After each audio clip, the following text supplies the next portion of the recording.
suku Bani Israel ni. Maka Allah Ta'ala perintahkan Nabi Musa pukul batu di berhenti itu dengan tongkat baginda, maka terpancarlah 12 mata air yang cukup untuk minuman suku-suku Bani Israel ini. Dan cukup. Itu mukjizat Nabi Musa AS yang kita tak heran pun pada Nabi kita Sayyidina Muhammad SAW, apabila terpancar air daripada celah jari baginda, air itu cukup untuk minuman para sahabat radhiyallahu anhum. Apabila Nabi menerima satu makan satu, kita kata setalam makanan, diajak para sahabat makan bersama baginda, makanan itu cukup untuk sahabat-sahabat yang ikut makan sekali, walau seramai mana pun. Katalah ikut makan tu 50 orang, cukup untuk 50 orang. Walaupun kalau kita tengok logik, setalam makanan mana cukup untuk 50 orang? Paling kuat pun 4 orang. Kalau tuan-tuan tengok masyarakat Jawa, mereka buat nasi ambeng, kerat 4 nasi. Nasi tu buat balik kerat 4 tu, nasi 1/4 nasi tu untuk makan seisi keluarga berapa? Baru 4 orang. 4 kali 4, 16 orang. Tu yang maksimum ataupun 20 orang. Tapi untuk Nabi SAW, mukjizat untuk baginda SAW, seramai mana para sahabat ikut makan pun cukup setalam makanan. Itu adalah mukjizat baginda sallallahu alaihi wasallam, sebahagian daripada mukjizat baginda SAW. Apatah lagi Nabi Musa ni, 12 mata air cukup untuk 12 suku kaum Bani Israel. Tak perlu bergaduh, tak perlu bertengkar, tak perlu berbalah. Dia tak cukup, kami tak cukup, dia lebih, kami nak ambil dia punya, tak. Semua mata air itu cukup untuk mereka. Begitu.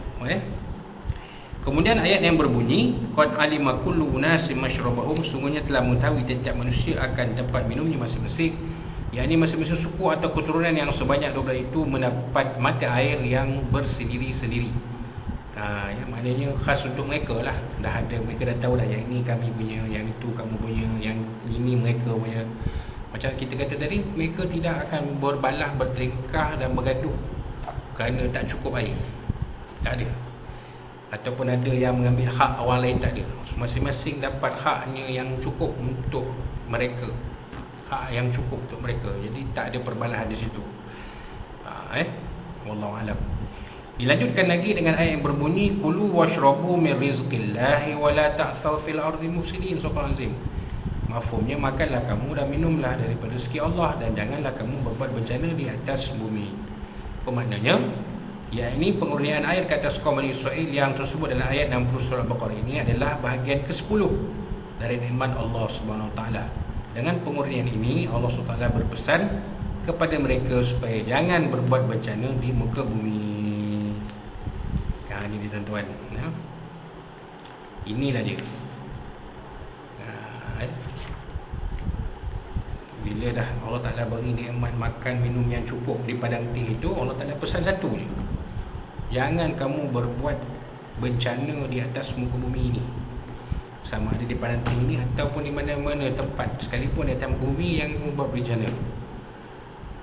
Jangan kamu melakukan kerosakan, jangan kamu melakukan huru-hara, jangan kamu melakukan sesuatu yang melampaui batas sebagai manusia. Soalannya, kata pengarang kitab ni, adakah mereka patuh dengan pesanan Allah SWT itu? Itu soalan dia. Adakah Bani Israel ini patuh kepada perintah Allah yang disampaikan oleh Nabi mereka, Nabi Musa dan Nabi Harun alaihi wassalam? Adakah mereka patuh dan ikut? Ini dia. Tengok ulasan. Kaum Bani Israel telah pun dibawa pindah oleh penganjur mereka, iaitu Nabi Musa AS yang menjadi utusan Allah, dari bumi Mesir menuju ke negeri yang dijanjikan oleh Allah, Al-Ardul Mi'ad, dan akan dimuliakan di sana serta dapat memerintah sebagai suatu bangsa yang merdeka. Sebab apa? Sebab di Mesir, Bani Israel ini adalah suatu kelompok masyarakat yang diperhambakan oleh Fir'aun dan kaum Kipti ketika itu. Jadi mana bila mereka dibawa mengikut Nabi Musa AS keluar dari Mesir, mereka tidak lagi menjadi hamba di bumi Mesir seperti mana sebelum-sebelumnya, dan mereka akan dibawa oleh Nabi Musa AS, oleh Nabi Harun AS ke bumi yang dijanjikan Allah SWT, bumi suci iaitu Al-Ardul Muqaddasah. Dan di sana mereka ini akan jadi bangsa yang merdeka dan memiliki negara sendiri. Itu tujuan Nabi Musa, Allah Ta'ala perintahkan membawa keluar kaumnya, Bani Israel, dari bumi Mesir. Tetapi di dalam perjalanan ke sana banyak perkara-perkara yang mereka mesti pelajari, dan banyak pula cobaan-cobaan dan penderitaan yang mesti mereka alami. Kata orang putih, no pain no gain. Ini dia. Ini prinsip orang barat ya. Bila mengusahakan sesuatu untuk memperoleh sesuatu, kata mereka tiada kesakitan, tiada sakit, tiada pulangan, tiada ganjaran. Satu mereka kata no pain no gain. Jadi tepatlah dengan apa yang tulis ini. Kaum Bani Israel nak jadi satu bangsa yang merdeka, satu bangsa yang berdaulat, satu bangsa yang ada negara, mereka perlu melalui cubaan-cubaan, dugaan-dugaan dan penderitaan-penderitaan. Tapi macam yang kita lihat, sedia ketahui, kaum Bani Israel ni, mereka ni sudah diperhambakan begitu lama oleh kaum Fir'aun, kaum Kipti, hingga jiwa mereka itu jiwa hamba, bukan jiwa merdeka. Hendaklah mereka itu tabah, sabar dan tahan menghadapi kesulitan itu semuanya sebelum memasuki gerbang negara yang merdeka. Sebagai yang teradat kepada suatu umat yang ingin hendak merdeka, mereka juga sudah dibekali dengan kitab Taurat bagi panduan dan penerangan hidup agar mereka selamat. Mereka sudah diberi kitab Taurat yang diturunkan kepada Musa AS sebagai panduan mereka dalam kehidupan nanti. Jadi mereka tidak perlu gundah gulana, kerana nantinya di bumi yang dijanjikan Allah SWT itu mereka akan hidup sebagai bangsa yang merdeka, yang memiliki negara sendiri dan memiliki kehidupan yang sama seperti bangsa-bangsa yang lain. Mereka tidak lagi diperhambakan, mereka tidak lagi diletakkan sebagai manusia kelas 2, mereka tidak lagi dihina, mereka tidak lagi diperkecil-kecilkan. Mereka boleh berdiri sama tinggi, duduk sama rendah dengan orang lain. Itu dia. Tapi tetapi kata pengarang kitab ni, malangnya banyak perketi buruk yang telah mereka lakukan. Mereka terlalu sangat cerewetnya, banyak ragamnya, banyak tingkahnya yang keterlaluan. Mereka banyak dikurniakan Tuhan nikmat-nikmat yang istimewa, namun pekerti buruk mereka yang lama tetap ada.